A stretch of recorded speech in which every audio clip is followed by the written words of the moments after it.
42133, Company Sergeant Major Charlie Cooper.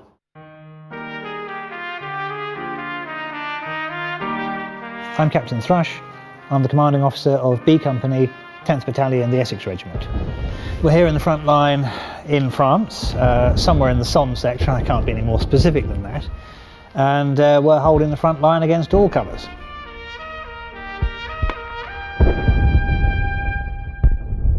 I'm Lance Corporal Mitchley, 25034. I've had a great opportunity. I was working on the farm before, didn't like that. Hard work, hard work. It's not too bad here. Apart from the shelling, I'm not too keen on the shelling. Well, as CEO of B Company, I am technically responsible for around 200 chaps. The officers think they run the battalion, the NCOs do run the battalion. Think of me as a headmaster, if you like. I've got to maintain discipline at all levels, from my officers right down to the lowliest of the privates. And that generally means maintaining an air of aloofness. But Mr. Thrush is a good sort, got a lot of experience out here, and the lads look up to him. He's all right by me.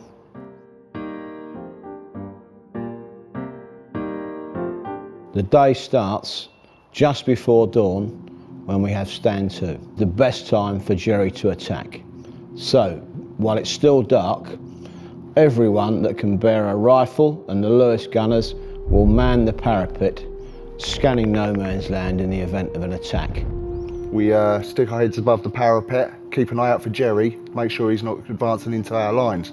Don't want him advancing into no man's land. Jerry's got the sun at his back. The sun always rises behind Jerry, so we have to get down when it gets light or we'll start collecting rounds. As the light comes up, we slowly keep our profile down until we're eventually fully in the trench, just keeping an eye out and an ear out, listening for him coming over our parapet. When full light comes, we stand down, those that are not on sentry duty, clean rifles. Sentry by day, you use the trench periscopes. No one puts his napper over the bags by the light of day.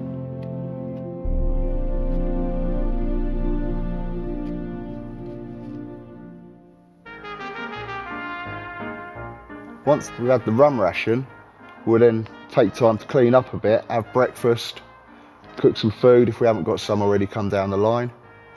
We'll clean our weapons. The medical officer will often come round and check our feet, make sure we're not developing trench foot. Once he's been round, pretty much the day's ours. Not a lot you can do in a trench apart from sleep. Every spare minute I get, I sleep. Because the one thing you don't get much of in the line is shut-eye. It's not what you'd call comfortable for any of the ranks. Obviously, we officers do somewhat better than the chaps do. There's no specific place for them to sleep, for example. They sleep on the fire step. We do at least have a bunk. Get your head down, get as much shut-eye as you can, because you ain't going to get much in the evening. As far as going to the carsy goes, well, if you're caught short in the front rank, that's what your entrenching tool handle's for. Your entrenching tool head. Dump on it, chuck it out into no man's land.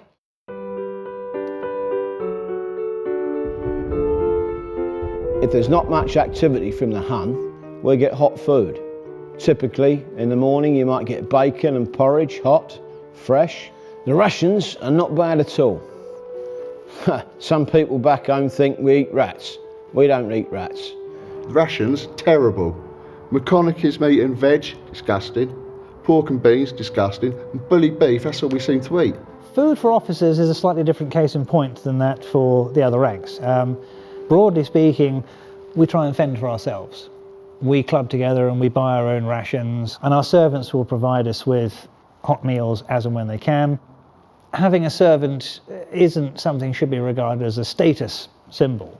The army recognises that we have quite enough to do keeping an eye on the chaps, looking after them, making sure they're supplied.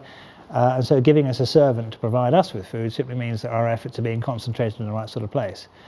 It's not exactly what you'd call good living, but we do all right, and we get parcels from home, of course. So my wife sent through a cake and a rather lovely pork pie. Army post is one of the great miracles, to be quite honest. If I receive a letter from home, it only has to say Captain Thrush, 10th Battalion, the Essex Regiment, and they will find us wherever we are located. Yeah, we get to write letters, as many letters, we're encouraged to write letters in fact, to let the folks back home know that we're all right. Mail's good.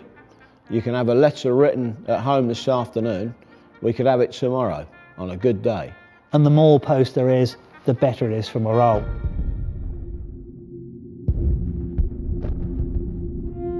After dinner, obviously it starts getting dark, so we need to stand to again.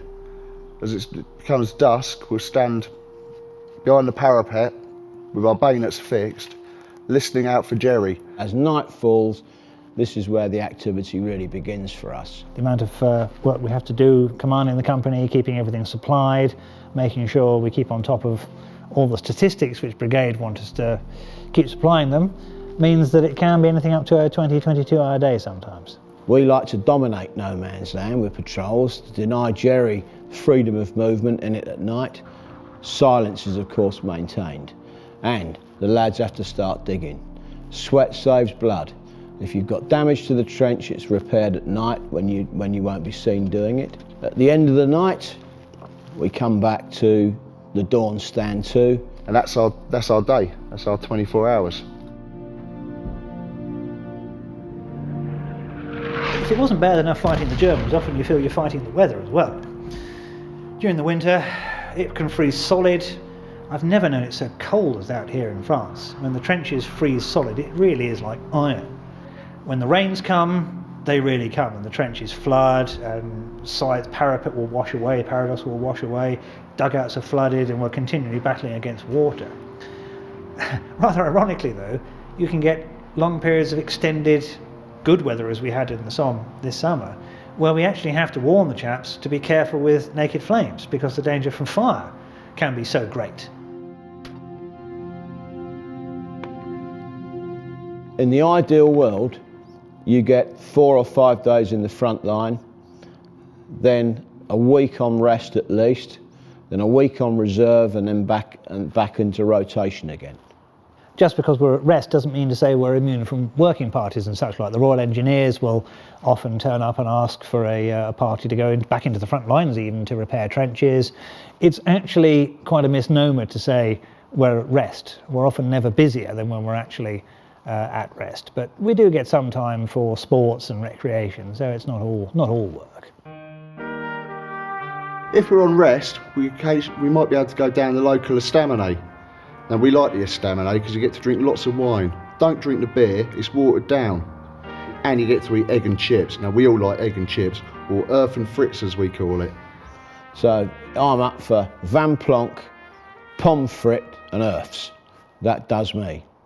The Somme battle's pretty much come to its conclusion now, and we have finally taken the positions that we were hoping to much earlier than this. I'd like to say it'll all be over by Christmas.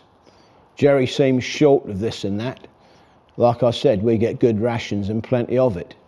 Jerry looks like he's on his bootstraps, if you ask me.